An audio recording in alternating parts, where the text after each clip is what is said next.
თქვენ უყურებთ ანალიტიკას, მე ამ გადაცემის ავტორი ელენე კვანჭილაშვილი ვარ და დღეს შევეცდებით არასრული 1 საათის განმავლობაში გავაანალიზოთ ქართული ოცნების მმართველობის სტილი, ტოტალური კონტროლი თუ სუვერენიტეტის განმტკიცება, რას ემსახურება ბოლო დროს მიღებული კანონები, ტოვებს თუ არა ოცნება საქართველოს იზოლაციაში. ნატა საბანაძე, გოგა ხიშტოვანი, სანდრო ბარამიძე იქნებიან ჩემი სტუმრები. ბავშვების ერთი მოგონება მინდა გაგიზიაროთ. დაწყებით კლასებში ჩემი დამრიგებელი ნინი ჩხეიძე იყო გამიმართლა საბჭოთა წყობის არაფერი მომცხობია იმ საშინელ შავ-ყავისფერ ფორმას თუ არ ჩავთვლით, რომელზეც სულ მეფიქრებოდა ყველაფერიდან სასკოლო ფორმისთვის ეს ორი კონკრეტული ბნელი ფერი რატომ შეარჩიეს, რომელიც აშკარად არ უხდებოდა ერთმანეთს. ჩემი შეხება საბჭოთა ატრიბუტიკასთან შედარებით გვიან მოხდა, როცა მუსიკალურ სკოლაში დამაჯილდოვეს 1988 წელს. შემდეგ ერთ წელში ყველაფერი დაემხო და მამა ამ ყველაფრის ერთი გმირი აღმოჩნდა. მაგრამ 1988 წელს პიანინოზე კარგი დაკვირისთვის სიგელი და რაღაც გულსაბნევი რომ მივიღე და სახლში მივედი, მამა დამხვდა და უკითხე, კაცის თავი რატომ უნდა გავიკეთო გულზე, ეს რა არის მეთქი. მამას გაიგლიმა, ჩანს არც ჩემი მიღწევების დაკნინება უნდა და კაბინეტში შემიყვანა ჭერზე მიბჯენილ წიგნების თაროებთან ახლოს და მითხრა რომ არ დაგეკარგოს, მოდი შევინახოთო და ყველაზე მაღალ თაროზე თვითონაც რომ ძლივს წუდებოდა, იქ შემოდომ ოქტომბრელის ნიშანი. მას მერე ცხადია აღარავის გახსენებია. დიდი ხნის შემდეგ რემონტის დროს თაროები რომ დავშალეთ, მაშინ გადმოვარდა და აი ასე გამახსენა თავი. სულ ეს იყო ჩემი პირდაპირი შეხება საბჭოთა კავშირთან. აი ეს ცნობილი საბჭოთა პროპაგანდისტული პოსტერი 4 შაბათს ამ სტუდიაში ქეთი კვარცხალამ გაიხსენა. ამ კანონს რო ამ ბიზნესთან დაკავშირებით კანონს რო ვეცნობოდი, გამიჩნდა ესეთი გონებრივი, ასე ვთქვათ, გადამიტანა, გადამოვიდა გონება, ეს პლაკატი იყო საბჭოთა დროს ნიბალტაი, თუ გახსოვთ. და იქ ეწერა, რომ ესეთი რომ ხო, აი იქ იყო ზუსტად ეგეთი რაღაც ჩანაწერი, რომ გაუფრთხილდიო იმას, რას ლაპარაკობო, იმიტომ რომ ჭორსა და სახელმწიფო ღალატს შორის ერთი ნაბიჯიაო. იმ პლაკატზე იყო ეს წარწერა. და აი ესეთი ეს დამოკიდებულება თვითონ არის ტოტალიტარიზმის დამოკიდებულება ადამიანის უფლებებთან. მე აი ეს გამახსენდა. ახლა გაგაძევებ. ახლა ნუტლიკინებ მარტო. 28 ნოემბრიდან გაგაძევებ თუ გაგზელებთ ლიკინს. ეს ის ბრიფინგია 2024 წელს ირაკლი გობახიძემ თელარა გელანტიას მწვავე კითხვებზე პასუხების თავიდან ასარიდებლად რომ შეუტია ნუტლიკინებ რუსულად ნიბალტაი. გამოხატვის თავისუფლების და ანგარიშვალდებულების ნელ, მაგრამ თანმიმდევრულ ეროზიას ქართული ოცნების მმართველობის მთელი პერიოდის განმავლობაში ვაკვირდებოდით. ეს ჩანს ზუსტად მსოფლიო ბანკის გლობალური მმართველობის ინდიკატორების მიხედვით შედგენილ აი ამ გრაფიკაზეც 2024 წელს ყველაზე დაბალი მაჩვენებლით, ყველაზე სუსტი რგოლი სწორედ ანგარიშვალდებულებაა. ჩვენ კი ისევ ხუმრობებში გადავიტანეთ ოცნების მიერ სრულიად გაუმჭვირვალედ რიას, განხილვების, ექსპერტებთან კონსულტაციების თუ საუკეთესო პრაქტიკების დამუშავების გარეშე ერთპიროვნულად თავსმხვეული ინიციატივები, მაგალითად, ერთი ქალაქი, ერთი ფაკულტეტი, რომელსაც მალევე დაემატა ერთი ქალაქი, ერთი სუპერმარკეტი, ერთი ქალაქი, ერთი აფთიაქი და ახლა უკვე შესაძლოა ერთი ქალაქი, ერთი ბანკიც. გამოდიოდი ინიციატივით, რომ უმნიშვნელოვანესია ჩვენი ქვეყნის სუვერენიტეტის კიდევ უფრო გამტკიცებისთვის ვიფიქროთ სახელმწიფო ბანკის შექმნაზე, რომელიც კიდევ უფრო გაადვილებს რეგულაციებს იმ უმნიშვნელოვანეს სოციალური მიმართულებით, რომელიც საინტერესოა ჩვენი მოსახლეობისთვის. ნიკა შურღაიამ ამ სტუდიაში ესე დაახასიათა ოცნების მმართველობის სტილის ცვლილება. სისტემას ვერ შეინარჩუნებენ სხვანაირად, ანუ თუ დემოკრატიული სისტემა აქვთ მეტნაკლებად და გადანაწილებული, მაშინ ადამიანები სიმართლეს ხედავენ და ბევრ დავალებას არ შეასრულებენ. მათ სჭირდებათ სრულიად შიშზე, სიცრუეზე და ვიწრო წრის სიხარბეზე დამოკიდებული სისტემა, როდესაც თვითონ მართავენ ყველაფერს. ნდობა არ არის, ძალიან დაბალია ნდობა და ამ შიშით და სისტემას ცვლიან, ასე ვთქვათ, სხვანაირ პირობებში მათი სისტემა ვერ იმუშავებს. ამიტომ სჭირდება და ეს არის უბედურების წყარო. და ისევ ნიბალტაი, ციხე, როგორც მართვის ბერკეტი, რომელიც სულ უფრო მეტად იყიდებს ფეხს ოცნების მართვის არსენალში. მეორე მოსმენის პარკლებში უკვე კონკრეტულ ფორმულირებებს კონკრეტულ კანონპროექტის სახით წარმოვადგენთ. კიდევ ერთხელ მე მიმაჩნია რომ სწორია, მიმაჩნია რომ მართებულია, როდესაც პირები საჯაროდ მოუწოდებენ სხვებს რომ არ ცნონ ლეგიტიმაცია კონსტიტუციური ორგანოებისა, მოუწოდებენ სხვებს რომ არ დაემორჩილონ საქართველოს კანონმდებლობას, ამავდროულად გაცხადებენ და სხვებსაც მოუწოდებენ რომ ჩაერთონ კამპანიაში რომ კონკრეტული არჩეული ქართული ხალხის მიერ არჩეული ხელისუფლება არის ქართული ხალხის მიერ არჩეული და არა რომელიმე სხვა ქვეყნისგან თუ ძალისგან მართული ამ შემთხვევაში რომ პასუხისმგებლობა იყოს დაწესებული და მათ შორის სისხლის სამართლებრივი პასუხისმგებლობა რა თქმა უნდა მიმაჩნია რომ ლეგიტიმურ მიზანს რაც ჩვენი ქვეყნის სუვერენიტეტის განმტკიცებას უზრუნველყოფს პირდაპირ შეესაბამება და შესაძლებელია წარმოქმნილი სულებათა პაკეტის ერთ-ერთი შემადგენელი ნაწილი იყოს. თავაზობთ რომ რამდენად, არ ვიცი, სამჯელო შეიძლება იყოს, რამდენად რელევანტურია დიდი მოცულობის ბიზნესისთვის, რომლისთვისაც 20,000 და 40,000 შესაძლებელია რომ არ იყოს ნაკლებად ბოჭავი იმისათვის რომ წარმართადარღვევაზე ხელი აიღოს, ხომ არ ვიფიქროთ იმასთან დაკავშირებით რომ პირველი ბიზნეს სუბიექტის მიერ, ანუ იურიდიული პირის მიერ პოლიტიკური აქტივობის განხორციელება პირველ ჯერზე იწვევდეს ადმინისტრაციულ პასუხისმგებლობას, ხოლო მეორე და შემდეგ ჯერზე კი სისხლის სამართლებრივ პასუხისმგებლობას, რათა კიდევ უფრო მეტად იყოს უზრუნველყოფილი, რომ ბიზნესის ფული პოლიტიკაში არ იყოს დაბანდებული და შესაბამისად ბიზნესი აკეთოს ბიზნესმა, ხოლო პოლიტიკა აკეთოს პოლიტიკური საქმიანობით დაკავშირებულმა პირებმა. ბიზნესის ფული არ უნდა იყოს პოლიტიკაში. ყველაფერზე მიმართეთ ოცნებას ნებართვისთვის. ვართ კი მზად იმისთვის, რაც თაობა X-ის კვალობაზეც კი არ გამომიცნია მეც კი, არა თუ ჩემს დამოუკიდებელ საქართველოში დაბადებულ შვილს. ვართ კი მზად ტოტალური კონტროლისთვის, ნაბრძანები ნიბალტაისთვის. საით მიყავს საქართველოს ოცნებას, ბიზნესი, იურისტი, მასწავლებელი, ლექტორი, მოსწავლე, სტუდენტი, ვინ რჩება ოცნების კონტროლს მიღმა. ნატა საბანაძეს, გოგა ხიშტოვანს, სანდრო ბარამიძეს მოусმენთ დღეს პირდაპირ ეთერში. ნატა საბანაძესთან ინტერვიუ კვირის დასაწყისში ჩავწერეთ, ვნახოთ და შემდეგ უკვე სტუდიაში გოგა ხიშტოვანთან და სანდრო ბარამიძესთან ერთად დაგიბრუნდებით. ნატა, მოგესალმებით, უღრმესი მადლობა თქვენი დროისთვის.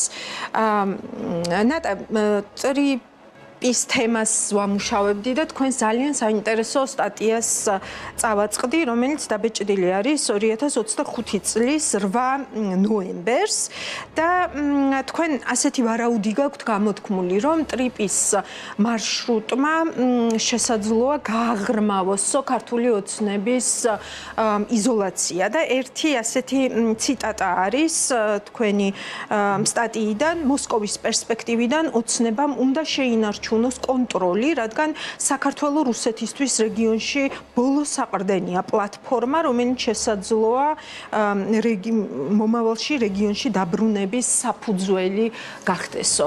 ასე ვითარდება მოვლენები?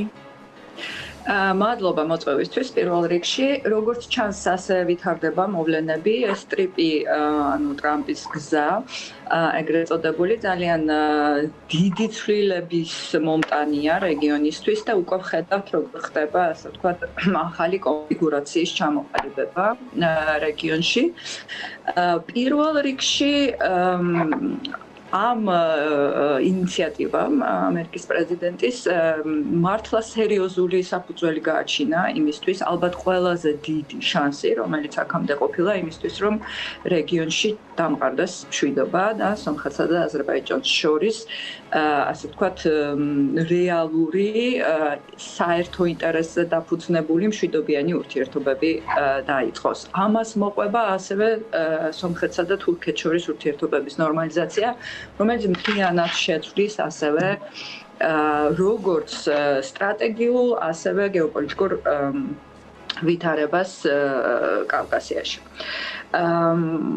ტრამპის ჩართულობას მოყვა ასევე ისიც, რომ ძალიან აქტიურად გააქტიურდა დიპლომატიური მხარეც, ხედავთ ხო, როგორც ფაშინიანის ასევე ალიევის ძალიან ხშირი შეხვედრები პრეზიდენტ ტრამპთან სხვადასხვა ფორმატში ჩართულობა და ასე შემდეგ. და ჯეიდი ვენსის ვიზიტი სამხრეთ კავკასიაში, ხო, სადაც საქართველოს არ არის მოაზრებული და გათვალისწინებული. ხო, ასევე გამოცხადებულია ჯეიდი ვენსის ვიზიტი, ანუ ეს თავისთავად აჩვენებს ჩემი აზრით იმას, რომ ტრამპი მართლა სერიოზულად არის ჩართული და დაინტერესებული იმაში, რომ ეს პროექტი განხორციელდეს და იყოს წარმატებული.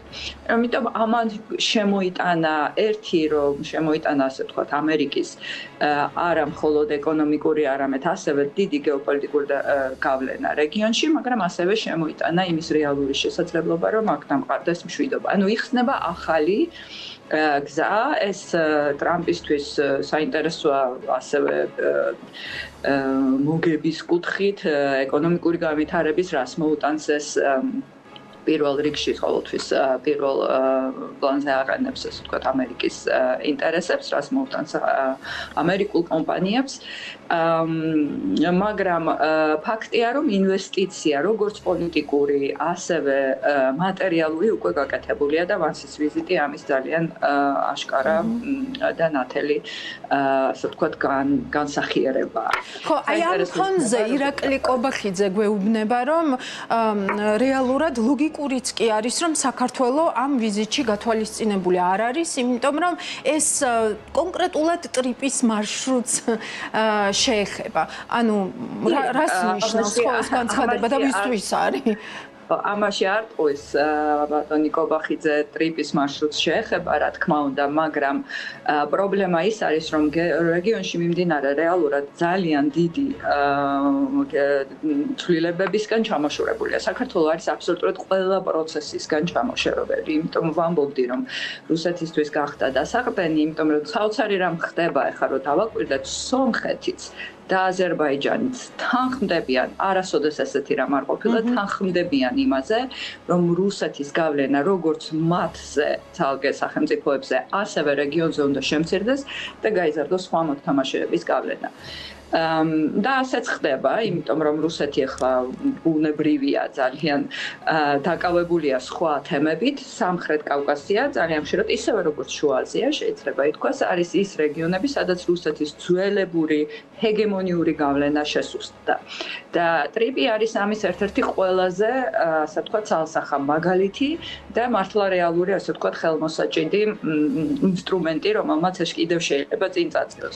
ამის ფონზე საქართველოს განდგომა დასავლეთისგან არის რეალურად აჩენს, აკეთებს იმას, რომ საქართველოს ხდება რუსეთისთვის ის დასაყრდენი, რომლითაც ის შეიძლება დაბრუნდეს რეგიონში, მე არ მგონია, ხა როდესაც მოიცლის, ალბათ რაღაც მომენტში აუცილებლად გაჩნდება, ასე ვთქვათ, ინტერესი, მაგრამ აქ დახვდება განსხვავებული უკვე სიტუაცია, იქნება ძალიან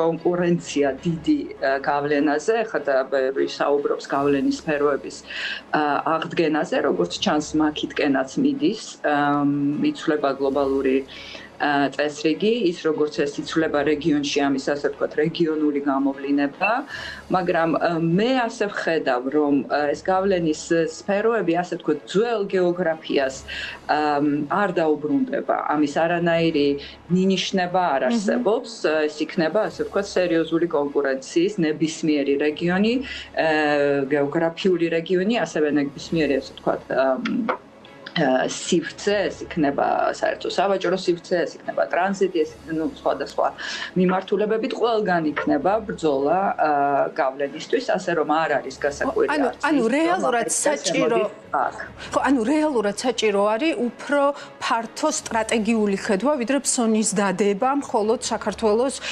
გეოგრაფიულ მდებარეობაზე, რომ რეალურად ეს შეიძლება იყოს მხოლოდ საქართველოს, ასე ვთქვათ, კონკურენტული უპირატესობა. მაგრამ ნატა, აი ამ შემთხვევაში ვთქვათ, საერთოდ რჩება თუ არა სტრატეგიულ ხედვასთან დაკავშირებით, ასე ვთქვათ, საერთოდ აი რაიმე ტიპის სივრცე, იმიტომ რომ გუშინ შალვა პაპუაშვილმა პირდაპირ თქვა ერთ-ერთ ეთერში, რომ ყველა ჩვენი კანონი, ჩვენს მიერ გადადგმული ნაბიჯები და ასე შემდეგ არის რეაქციულიო. ანუ მან თავად ჩამოთვალა რაღაც თავისი საკუთარი ტაიმლაინი, რომელიც იყო სხვადასხვა ტიპის რისკებთან დაკავშირებული, მისი გადმოსახედიდან იქნებოდა ეს აგენტების გააქტიურება, იქნებოდა ეს კანდიდატის სტატუსთან დაკავშირებული თემები, ვთქვათ, ევროკავშირის, ასე ვთქვათ, მწვავე შეფასებები და ასე შემდეგ და პირდაპირ თქვა, რომ სწორედ აი ამ საფრთხეებს უპირისპირებს ქართული ოცნება იმ კანონებს,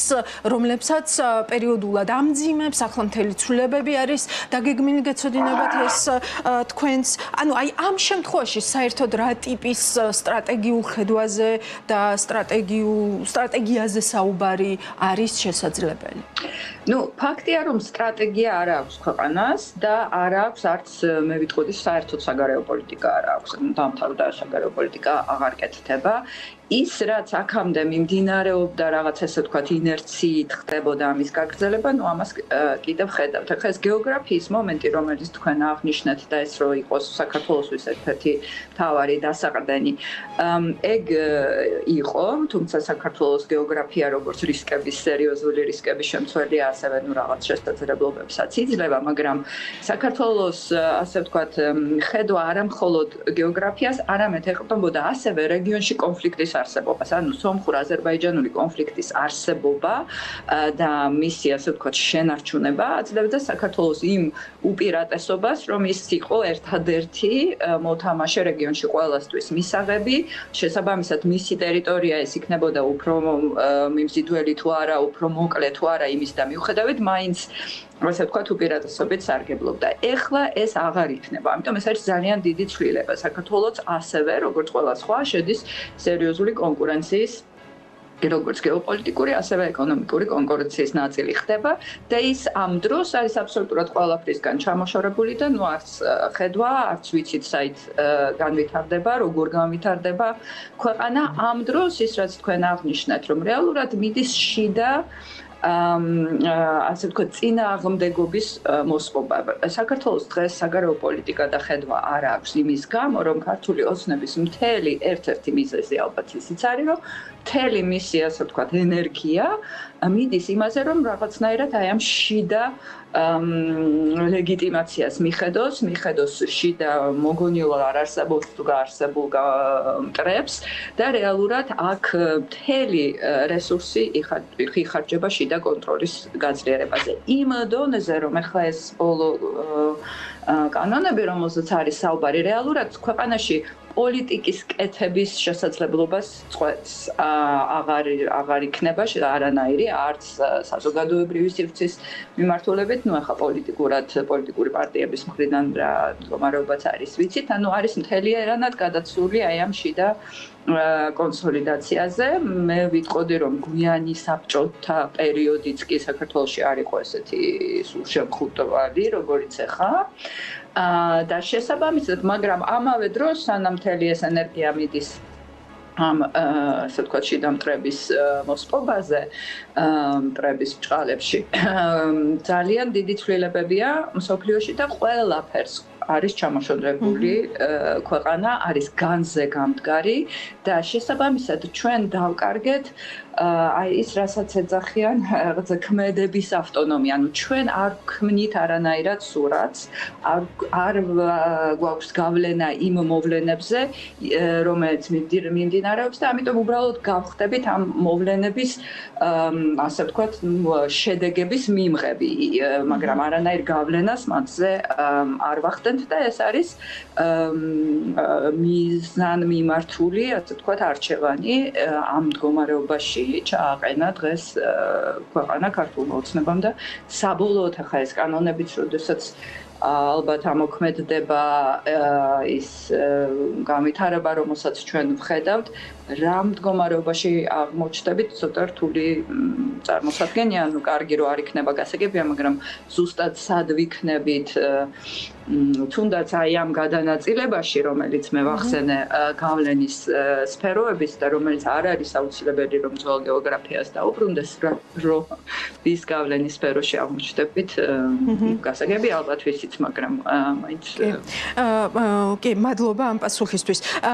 ნატა, ასევე აი ამ გადალაგების და გეოპოლიტიკური, ესე ვთქვათ, დიდი თამაშების ერთი აქცენტი ყოველ შემთხვევაში ჩემი დაკვირვებით, მოკრძალებული აზრით ისიც არის, რომ ეკონომიკაზე, ეკონომიკურ სარგებელზე, გაზიარებულ ეკონომიკურ სარგებელზე კეთდება ძალიან დიდი აქცენტი და აი ამ ვითარებაში, ესე ვთქვათ, ინვესტორებისთვის, ბიზნესისთვის იმის თქმა, რომ შენ საჯარო პოლიტიკასთან დაკავშირებით განცხადების გაკეთება გეკრძალება, იმიტომ რომ პრაქტიკულად ეს არის რეალურად, ესე ვთქვათ, ამ ბოლო ცვლილების მიზანი, ხო?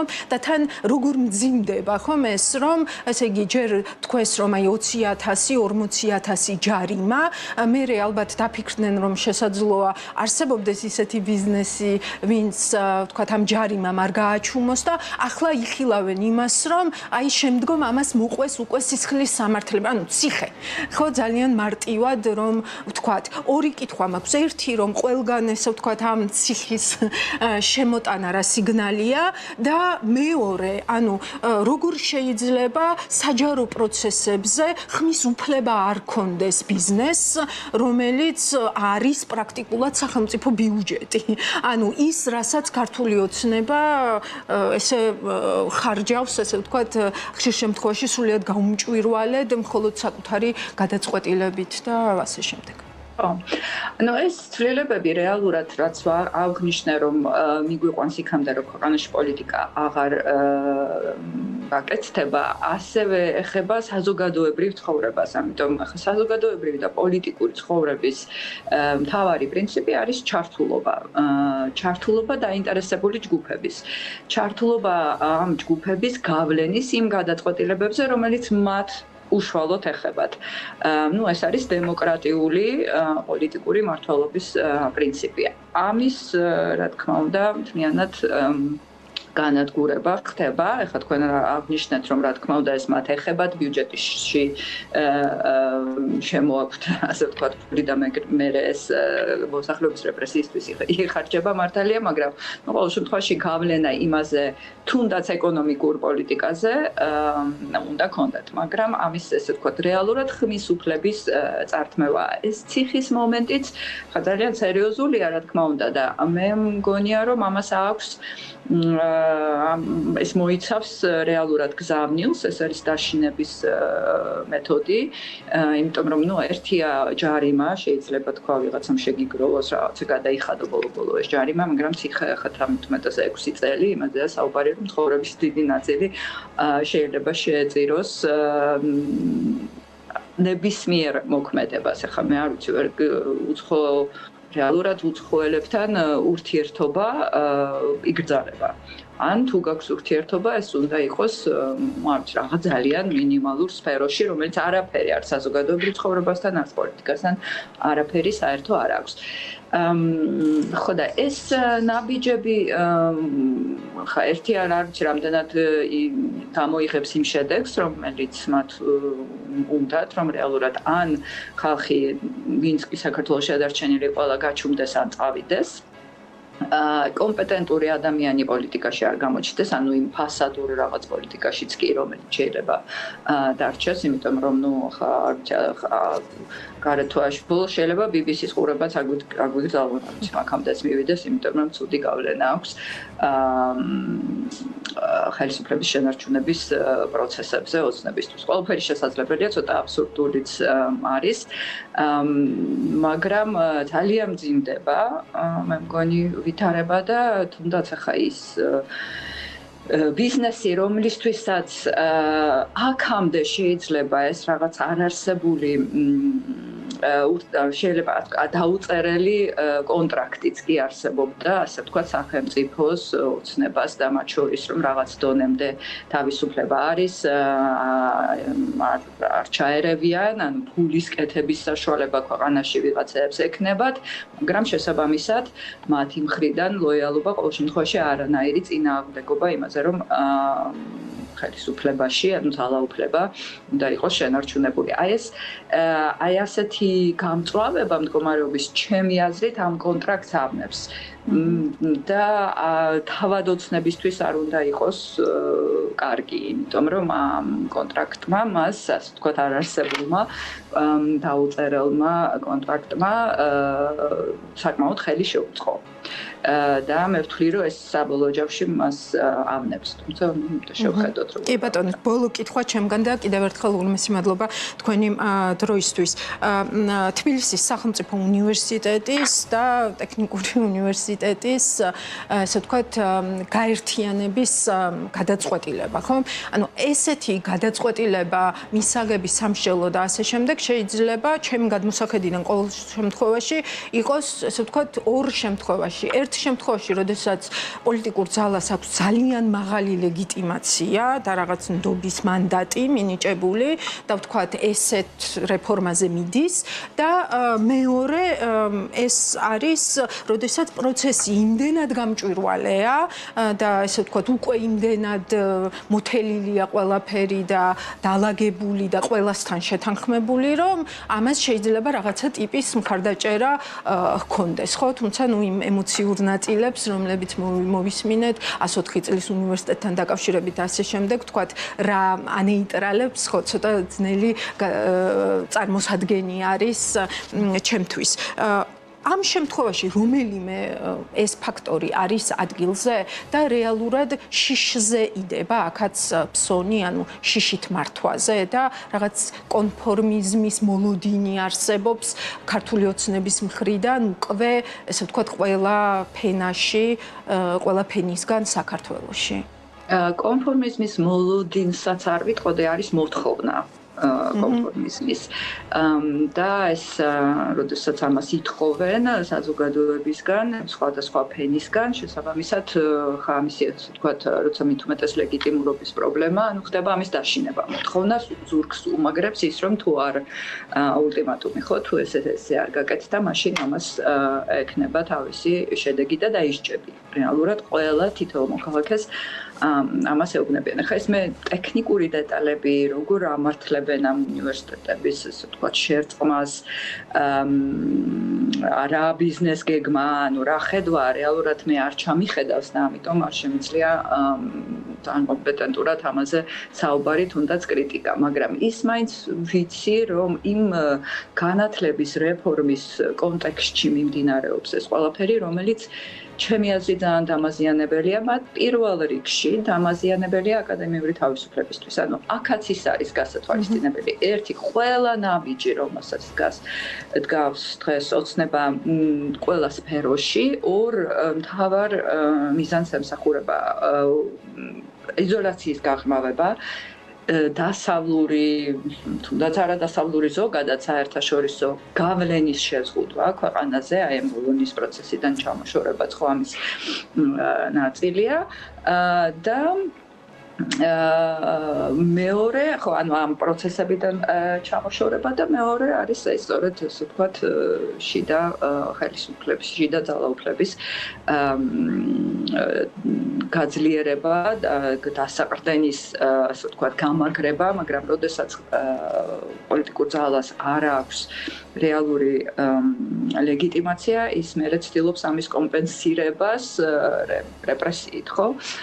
სადამდე წავა, სადამდე გაყვება მოსახლეობის ნაწილიც, ანუ ესეც ფაქტია, ხო, ამასაც უნდა შევხედოთ, რაღაც დონემდე მაინც მიყვება. უნდა ვნახოთ, მაგრამ ეს უნივერსიტეტის თემა აი ამ რეფორმის კონტექსტში უნდა განვიხილოთ და ეს აკადემიური თავისუფლების და ერთი მხარეა გავლენის შეზღუდვა იზოლაცია, რომელიც რა თქმა უნდა ხარისხზე მოქმედებს, ხო, თუ არ იცი რა ხდება და ვინ რა დაწერა რა მეცნიერება რეალურად არ გავითარდება ქვეყანაში იზოლაციის პირობებში, მით უმეტეს პატარა ქვეყანაში და მეორე არის აკადემიური თავისუფლება, რომელიც არის ზოგადად თავისუფლების ნაწილი. ანუ მე მგონია რომ ეს არის ესე ვთქვათ მთავარი მოტივი. ნატა, გამოსავალს ხედავთ? გამოსავალი ახლა როგორც მიდის, როგორც ვითარდება მოვლენები, ვხედავ ერთ რამეში, რომ შეიძლება რაღაც მომენტში უბრალოდ ეს ყველაფერი აღმოჩნდეს ზედმეტი.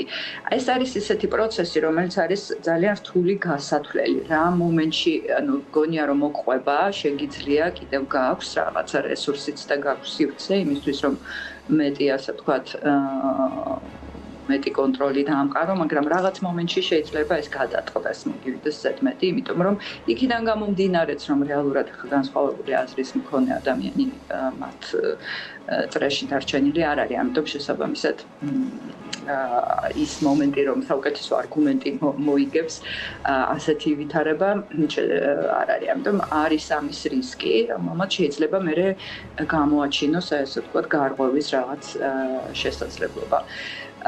თუმცა შეიძლება კიდევ მდგომარეობა ჯერ გაუარესდეს. კიდევ ერთხელ მადლობა ნატა საბანაძეს საინტერესო აქცენტებისთვის. სტუდიაში შევეცდებით სახელი დავარქვათ ოცნების მმართველობას, ხშირად ეს ძალიან სასარგებლოა ხოლმე. მაგიდასთან უკვე შემომიერთდნენ სანდრო ბარამიძე და გოგა ხიშტოვანი, მოგესალმებით და ძალიან დიდი მადლობა ორივეს თქვენი დროისთვის. გოგა, ჩვენ დავიწყეთ აი ამ ესე ვთქვათ ოცნების მმართველობის სტილზე მსჯელობა, თუ გახსოვს წლის ბოლოს და მაშინ ვთქვით რომ ალბათ სასარგებლო იქნებოდა რომ ცოტა უფრო სიღრმისეულად მეტი დრო დაგვეთმო ამ მსჯელობისთვის, ანალიტიკა თავის სიტყვას ასრულებს. ჩინეთის სტილის მმართველობა, ეს იყო მაშინ შენი ვერდიქტი. ახლაც ასე ფიქრობ თუ არა და რას გულისხმობ კონკრეტულად? ხო, საინტერესო მადლობა ელინამ შესაძლებლობისთვის. კი მგონია რომ ქართული ოცნება და პარალელურად იმის რომ ასე ვთქვათ დემოკრატია როგორც მოდელი მმართველობის გააუქმოს და პოლიტიკის კეთება როგორც რაღაცა საქმე და საქმიანობაც ფაქტობრივად გახადოს კრიმინალურ აქციოს კრიმინალურ დასჯად კრიმინალურ საქმიანობას ქართული ოცნებაც არის ჩემი აზრით აი ძიებაში იმ ახალი მმართველობის სტილის მოდელის რომელთაც ის შეძლებს რაღაცა დონეზე იყოს სტაბილური მდგრადი სტაბილური სისტემა ეს ეხება როგორც პოლიტიკურს ასევე ეკონომიკურ მმართველობის სტილს თუ მოდელს და მგონია რომ ჩინური სისტემა მისთვის ამ შემთხვევაში არის ყველაზე ასე ვთქვათ მოსახერხებელი და ერთმანეთს მეორე მხრივ მიმზიდველი და ცდილობს მგონი აი ამ მოდელის ნელ-ნელა ეტაპობრივად საქართველოში დამკვიდრებას. ახლა ეს რა მოდელია ეს არის ერთპარტიული სისტემა. ეს არის მოდელი, სადაც ბიზნესი მთლიანად არის საშუალო და მსხვილი ყოველ მიზეზ გარეშე არის მთლიანად მიბმული ამ მმართველობის სისტემაზე და ის არის ჩართული პარალელურად კონტროლში საზოგადოებრივი საზოგადოებრივი ცხოვრების ბიზნეს გულისხმობ. შეიძლება მცირე ბიზნესი არის რაღაც დონეზე თავისუფალი, მაგრამ არ არის სასურველი მისი არანაირი სოციოეკონომიკური თუ სოციოპოლიტიკური აქტივობა. აი მგონია რომ და იგივე ეხება განათლების სისტემას, იგივე ეხება ბიზნესს, ხო? და ჩემი აზრით, აი ბოლო ჩვენი საუბრის შემდეგ ძალიან ბევრი მიმართულებით აქეთკენ წავიდა ყველაფერი, ხო? ჩვენ თუ დაახლოებით მახსოვსავთ თვენახევრის წინ შევხვდით, რა ორი დიდი მოვლენა დაგვეწია, ასე ვიტყოდი, ეს არის ეს განათლების განათლების რეფორმის სხვადასხვა ეტაპები და მეორე ეს არის ეს ფასებთან ფასების ბრძოლა ფასებთან და ბიზნესთან ამაზე აღია კომუნიკაცია თან საგამოძიებო უწყებების ჩართულობით, ხო და აი ორივე ჩემი აზრით მეტყველებს იმაზე, რომ ეს ძიება გრძელდება, ხო? და ერთი რაც შეგვიძლია ჩემს უკვე შევამჩნიოთ არის შემდეგი, რომ მიდგომა არის შემდეგი. რაც უფრო ცოტა აქტორი იქნება, მით უფრო მარტივი იქნება ეს კონტროლის დამყარება და მაგალითად იგივე ამ კონტექსტში შეგვიძლია შევხედოთ თბილისის სახელმწიფო უნივერსიტეტის და საქართველოს ტექნიკური უნივერსიტეტის გაერთიანებას და მე სამწუხაროდ მგონია რომ ეს პროცესი მხოლოდ დასაწყისია დიდი გაერთიანებების ეს ერთი და მეორე ეს არის ბიზნესთან დაწყებული ურთიერთობის რაღაცა ახალი ეტაპი სადაც ჩემი აზრით პირველად რამ ერთი თვის წინ დაახლოებით გავიგეთ რომ ბიზნესის თავისუფლება არის მნიშვნელოვანი, მაგრამ არსებობს სხვა პრიორიტეტები, რითაც გამოჩნდა ასევე ასე ვთქვათ ორი ახალი საკითხი, ეს განათლება უნდა იყოს მთლიანად სახელმწიფოს კონტროლ ქვეშ, ის მოდელი რომელიც დიდწილად იყო საბაზრო პრინციპებზე დაფუძნებული, რეალურ საბაზრო პრინციპებზე დაფუძნებული, დღეს ფაქტიურად თავრობის დადგენილებით გადაწყდება რომელი უნივერსიტეტი სახელმწიფო რა პროგრამას ასწავლის და ბიზნესი აი თავის ყველაზე მნიშვნელოვან ფუნქციას, ხო, ფასდადების ფუნქცია, როგორ რა ფასად გაყიდოს პროდუქტი, ფაქტობრივად ამ პროცესში უხეშად ერევა და ჩაერია უკვე ქართული ოცნება და აი ამ რაღაცა მთავარ ბიზნეს უნარს რო შენ დაიჭირო დინამიკა ბაზარზე და სწორად უპასუხო და ამით აჯობო კონკურენტებს, აი აქ უკვე ჩაერთო აქტიურად ქართული ოცნება და ნუ ხედავთ ამის ძალიან ბევრ, ძალიან უხეშ გამოხატულებას. მადლობა შესავლისთვის და მოგიბრუნდებით.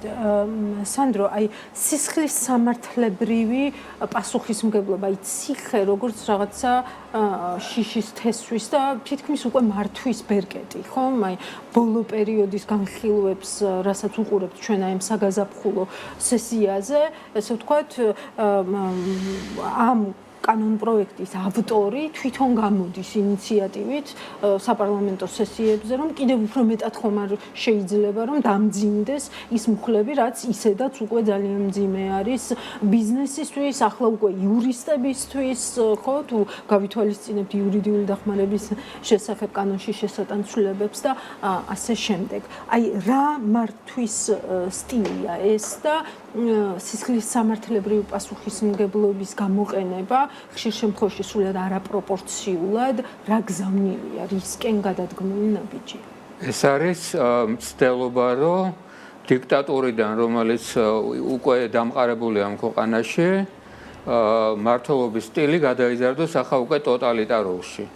იგივე განათლების მიმართულებით განხორციელებული ეს ეგრეთ წოდებული რეფორმა, სინამდვილეში დეფორმა, მეტნაკლებად ლიბერალური განათლების სისტემა, რომელიც დამოუკიდებლობის მოპოვების შემდეგ ჩამოყალიბდა, ახლა უკვე ისევ კვლავ რაღაცა სახელმწიფოს დიქტატის ქვეშ არსებულ განათლების სისტემად უნდა გარდაიქმნას, სადაც კურიკულუმი იქნება, სახელმძღვანელო იქნება, ლექტორი იქნება თუ ვინ უნდა იყოს უმაღლეს სასწავლებელში მიღებული, ყველაფერი უნდა გადაწყვიტოს ვიღაცამ. ანუ ვისაც ძალაუფლება უპყრია ხელთ, ხო? ბიზნესის მიმართულებაზე თქვა კოლეგამ და მეც დავამატებდი. ჯანდაცვის მინისტრმა სარჯელაძემ მაგალითად მოვისმინე, რომ თქვა, რომ ვერც ერთ უცხო ქვეყანაში ვერ ნახავთო, რომ სხვადასხვა ბრენდის აფთიაქები იყოსო, გვერდ-გვერდო. რაღაც მენიშნა ეს ამბავი შესაძლოა აფთიაქების მიმართულებითაც, აი ამ ფარმაცევტულ ბიზნესშიც ჩამოყალიბდეს ვიღაცის მონოპოლია, რომელიც ასე ვთქვათ, მიბმული იქნება სახელმწიფოსთან და ეს სხვადასხვა ბრენდები გაქრეს, უბრალოდ დარჩეს ერთი, შესაძლოა ორი, უფრო ერთი და აი ეს მიმართულება არის ყველგან და ყველაფერში. მათ უნდათ მონოპოლიები, რომელსაც მართავენ თვითონ. ეს არ არის არავითარი თავისუფალი ბაზარი, ეს არის რაღაცა სახელმწიფო კაპიტალიზმის რაღაცა პერვერსიული მოდელი, შეიძლება ჩინური, შეიძლება რუსული, შეიძლება ქოცური უბრალოდ, არ ვიცი ამის თაობაზე, ამ კლასიფიკაციის თაობაზე ვერაფერს გეტყვი და არც აქვს ამას მნიშვნელობა. ფაქტია, რომ ყველა მიმართულებით ისპობა თავისუფლება და მათ შორის ბიზნესის მიმართულებით. ეხლა იმისათვის, რომ ეს ყველაფერი მოისპოს და ეს ყველაფერი აკონტროლო, არა, ამისთვის გჭირდება სისხლის სამართალი. უჩვეულებრივი ადმინისტრირება აქ არ გამოვა. აქ უბრალოდ უნდა დააშინო უბრალოდ ადამიანები, ვიღაცები საერთოდ უნდა ჩაყაროთ ციხეში, რომ იმისათვის რომ დანარჩენებს შეეშინდეთ. აქედან გამომდინარე, არა მარტო სისხლის მატერიალური სამართალი, ასე თქვათ, გაუარესდება ამ ქვეყანაში, ანუ შექმნიან რაღაცა ახალ დანაშაულებს. მათ შორის მე ვიტყოდი, უბრალოდ კრიმინალიზაცია მოხდა გამოხატვის თავისუფლების. ამას სხვა არაფერი არ ქვია. გეუბნებიან, რომ თუნდაც ერთი კაპიკი მიიღო საზღვარგარეთიდან, თუნდაც ოჯახის წევრმა გამოგიგზავნა დახმარება. და ამას შეტყობინება კი არ არის, ნებართვისთვის უნდა მიმართვა. და ამასთანავე სარგებლო შენი გამოხატვის თავისუფლებით რაღაცა სოციალურ, საზოგადოებრივ, პოლიტიკურ თუ რა ვიცი გნება თუ ნებისმიერ საკითხზე გამოთქვამ შენ აზრს უკვე კრიმინალი ხარ დაგიჭერენ თუ არა ეს მათ არჩევანზეა დამოკიდებული. რა თქმა უნდა ხა ათასობით არ ჩაყრიან ადამიანებს ამის ციხეში, მაგრამ რაღაცა მაგალითებს შექმნიან. გარდა ამისა დარწმუნებული ვარ, რომ ის მეტნაკლებად ნორმალური საპროცესო სისხლის საპროცესო კანონმდებლობა, რომელიც ასე თუ ისე გაგვაჩნია ამ წუთში, ესეც მოისპობა. ყოველ შემთხვევაში რაღაცებს შეცვლიან უარესობისკენ. აი იგივე იურიდიული დახმარების სამსახურის მიმართულებით სპობენ ამ დამოუკიდებელ სამსახურს ელემენტარულად. ის რაც განხორციელდა ჩემი იუსტიციის სამინისტროში მუშაობის პერიოდში, როდესაც შეიქმნა მართლა დამოუკიდებელი იურიდიული დახმარების სამსახური, სადაც თვითონ ადვოკატები წყვეტდნენ პრინციპში თავიანთი ამ ორგანიზაციის მუშაობის წესს. ეხლა ეს ყველაფერი იცვლება, რა შეჭირდებათ? ძალიან მარტივია მისახსნა. ყველა საქმეში ალბათ არა, მაგრამ სენსიტიურ საქმეებში პირის მიერ არჩეული დამცველი რაღაცა მოტივით, რაღაცა საბაბით ალბათ ასე თქვათ, განიდევნება პროცესიდან, მოიყვანენ სახაზინო ადვოკატს, რომელიც იქნება, ასე თქვათ, მთლიანად მორჩილი, იმიტომ რომ პრემიერმა უნდა განსაზღვროს, ხო? ის იქნება ეხლა თუ იუსტიციის მინისტრმა რა მნიშვნელობა აქვს? ანუ სახელმწიფო ჩინოვნიკმა უნდა შექმნას სამაშის წესები ამ სამსახურში და მანვე უნდა შეარჩიოს. ამა თუ იმ საქმეში ვინ იქნება გამწესებული, ვინ არ იქნება გამწესებული. ამისთვის სჭირდებათ ეს ყველაფერი და სავარაუდოდ სისხლის საპროცესო კანონმდებლობასაც მოსპობენ, არაა გამორიცხული, საერთოდ მაგალითად უდანაშაულობის პრეზუმპციის ინსტიტუტი მოსპობენ. მე არ ვიცი რას იზამენ კიდე. ყველაფერზე რო არიან წამსვლელები, ეს აქამდეც კარგად გამოჩნდა. მადლობა სანდრო. გოგა, აი რეალურად ქრება თავისუფლების და დაცულობის განცდა, ხომ ასეა? მით უმეტეს თუ ვიტყვით იმას, რაც ამ ეთერშიც არაერთხელ უთქვამთ ჩემთან საუბრის დროს იურისტებს, რომ ეს კანონმდებლობა იმდენად ფართოა, იმდენად ბევრნაირი ინტერპრეტაციის შესაძლებლობას იძლევა, რომ პრაქტიკულად განცდაში არ გაქვს, არ იცი, რას შეიძლება კონკრეტულ მომენტში უკვე არღვევდე. ხომ? აი ეს მხოლოდ რაღაც პოლიტიკური საზოგადოებრივი ველის პრობლემაა, თუ ეს შეიძლება ეკონომიკის პრობლემადაც ჩამოყალიბდეს. ელენე, უწრფელი პასუხი. კი, მე მგონია, რომ უკვე ჩამოყალიბდა, ელენე. იმიტომ რომ როგორც ვაკვირდებით, ხომ? ეს ამასაც რაღაცა პროცესად აღვიქვამდი რა, რომ მიუხედავად იმისა, რომ ქართულმა ოცნებამ პოლიტიკური ფაქტიურად მონოპოლია მოიპოვა დღეს და დიდწილად გააუქმა პოლიტიკა და პოლიტიკაში შესვლასაც კი უბრძალავს უკვე ამ ახალი ინიციატივებით ადამიანებს. პარალელურად ის ვერ აღწევს, ელენე, ჩემი აზრით, სტაბილურობას იმ ეკონომიკური მოდელიდან გამომდინარე, რაც გვაქვს. რეალურად ბევრი მიმართულებით საქართველოს ჯერ კიდევ თავისი ეკონომიკური მოდელით რჩება ლიბერალური ეკონომიკა. და არა მხოლოდ კლასიკურ სექტორებში, როგორიც არის პირობითად საცალო ვაჭრობა, ან მშენებლობა, ან ფარმაცევტიკა, არამედ განათლების სფერო რო ავიღოთ და ჰოსპიტალური სექტორი რო ავიღოთ, ან საბანკო სფერო ავიღოთ. ეს კიდევ ჯერ არის ლიბერალური ეკონომიკური მოდელი. და როგორც ჩანს, ესაც ჩემი ვარაუდი, ხო, რომ იმისთვის რომ სისტემა იყოს სტაბილური, ამ პოლიტიკური მონოპოლია ქართული ოცნების, მას მიაჩნია, რომ არ არის საკმარისი. ყველაფერს, რასაც ახლა ჩვენ ვაკვირდებით, ჩემი აზრით აი დიდწილად გამომახვილებ აი ყველაზე დიდ ცხელ თემებზე, რომელიც ძალიან რელევანტურია ხო ეხება საცალო ვაჭრობას, ეხება მშენებლობას, ჯანდაცვას, განათლებას, ხო? ყველა ამ სფეროებში გამოჩნდა ერთი რაღაცა ხაზი ქცევის და ეს ხაზი არის მსგავსად იმისა რა ქვია პოლიტიკური მონოპოლიისა, როგორც ახსენება სანდრომ, ეკონომიკური მოდელის გადაწყობა პრინციპზე, რომ ან სახელმწიფო გამოდის უკაცრეს ძალიან ხისტ რეგულატორად, რომელიც განსაზღვრავს თამაშის წესებს დასულს ფასწარმოქმნამდე, რაც არის ნიშნავს, რომ ფაქტობრივად განსაზღვრავს ყველაფერს, ან ფორმალურ დონეზე, ან სახელმწიფო არის ისეთი ოლიგოპოლიური სისტემის ფორმალური თუ არაფორმალური, ასე ვთქვათ, ზედამხედველი, რომელიც ყოველგვარ კონკურენტულ გარემოს სპორტს. ანუ მაგალითად რომ მოვიყვანოთ, ხო, ანუ არ არის, ანუ როდესაც უპირისპირებ არგუმენტს და ეს ძალიან საინტერესო იყო დღევანდელი მოვლენები, რომ როდესაც უპირისპირებ არგუმენტს, რომ განათლების სექტორი, საცალო ვაჭრობის სექტორი არის კონკურენტული სექტორი და ერთადერთი რაც შეიძლება დააბრალო ამ მოთამაშეებს, მაგალითად საცალო ვაჭრობაში, რომ ისინი გარიგებულები არიან ფასდადებაზე, ასეთ დროს პირიქით ეხა სახელმწიფო გამოდის მოთამაშეთ, რომელმაც ჩემი ვარაუდით არაფორმალურად აიძულა ერთი კონკრეტული სფეროს წარმომადგენლები დღეს, რომ შეთანხმებულად ფასი დაეკლოთ, ხო? ანუ ჩვენ სამწუხაროდ, ჩემი აზრით, უკვე ეკონომიკის ნაწილში დავადექით გზას, ხო, გუშინაც იყო, ხო, აი ჩვენ ამდენი ვილაპარაკია, რომ დაიწყო ერთი ქალაქი, ერთი ფაკულტეტი, ერთი უბანი, ერთი მარკეტი, გუშინ იყო, რომ ერთი უბანი, ერთი აფთიაქი. ელენე, ეს ნიშნავს იმას, რომ ის ლიბერალურ ეკონომიკაზე დაფუძნებული მოდელი ანუ ეს მოდელიც იცვლება და ესეც კონტროლის და როდესაც ვლაპარაკობთ აი ჩინეთზე, ხო?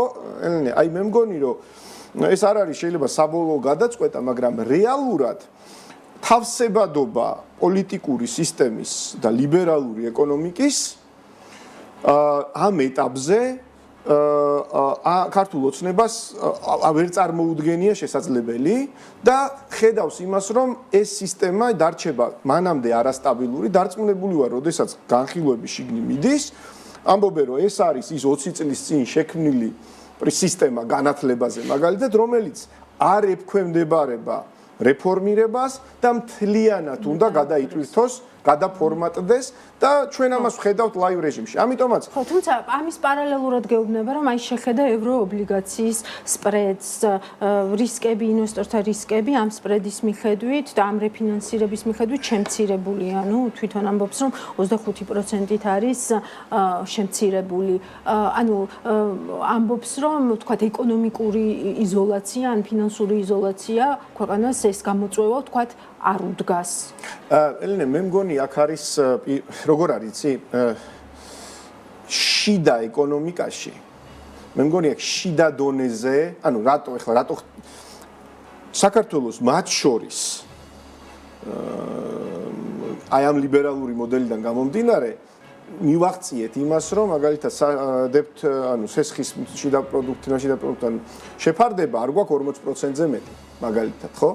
და ეს ფაქტორები, მაგალითად, იგივე ეროვნული ბანკი ჯერ კიდევ ინარჩუნებს ინდონეზე ინსტიტუციურ დამოუკიდებლობას, რომ არ არის ჩვენი მონეტარული პოლიტიკა ბოლომდე სინქრონში პირობითად ქართული ოცნების პოლიტიკურ ხაზთან. რატო ვამბობ ამ ყველაფერს, ელენე, იცი, რომ ჯერ კიდევ, ხო, აი ბოდიში ბატონო სანდროს, ჯერ კიდევ რაღაცა ფაქტორები მაკრო პარამეტრები ძირითადად საგარეო ასპარეზზე ჩვენ გვაძლევს აი ამ ჩემი აზრით ზედაპირულ, მაგრამ განცდას, რომ ეს ეკონომიკა არის ჯანსაღი. მაგრამ შიდა ფაქტორები, ელენე, ერთმნიშვნელოვნად გვეუბნება, რომ ეს ასე არ არის. და სანდროსაც შევაჯამებინებ, მადლობა. არა, მადლობა. ძალიან მოკლედ უბრალოდ მინდა გკითხოთ, რომ აი კორუფციაში თავისივე ხალხის მხილება, ესე ვთქვათ, ასევე ამ ხაზის გაგრძელება, აი ამ კონტროლის გაძლიერების და ასე უნდა დავიმეხოთ ეს პროცესი. ამაშიც თანმიმდევრულია ქართული. ნამდვილად ასეა, იმიტომ რომ ესეც არის რაღაცნაირი პლეიბუქი ტოტალიტარული სისტემების, რომლებიც საკუთარ შვილებსაც ჭამენ ხოლმე, გარდა იმისა, რომ სხვის შვილებს ჭამენ. ასეთი იყო სტალინი, მოგეხსენებათ, უბრალოდ გადახრიტა მთელი გენერალიტეტი, მთელი NKVD-ს ხელმძღვანელობა, მთელი პარტიული ელიტა გახსოვთ ეს 1930-იან წლებში, განსაკუთრებით 27-38 წლებში. რატომ? იმიტომ რომ ტოტალიტარულ სისტემას ყოველთვის ჭირდება ტერორის განახლება, რომ არავინ არ მოდუნდეს, რომ არავის არ ეგონოს, რომ მას შეუძლია სადმე ღრმად ასე თქვათ, ფესვები გაშალოს და აქედან გამომდინარე რაღაცა სტაბილობა შეიძინოს და თქვათ ვიღაცა რომელიმე მმართველზე, ბიზინაზე მაგალითად ოდესმე რაღაცნაირად უფრო ძლიერი გახდეს და იმისათვის რომ ეს არავის არ ეგონოს, მათ შორის ღარიბაშვილების და ლილუაშვილების და ამგვარი ხალხის დაჭერაც არის საჭირო. გარდა იმისა, რომ სხვა ოპოზიციონერები და ასე შემდეგ უნდა დაიჭირო ხოლმე. მადლობა. ძალიან დიდი მადლობა ამ საუბრისთვის. თქვენ უსმენთ გოგა ხიშტოვანს და სანდრო ბარამიძეს. რა თქმა უნდა, მადლობა თქვენ რომ გვიყურებთ, შევხვდებით ერთმანეთს უკვე 4 შაბათს დროებით.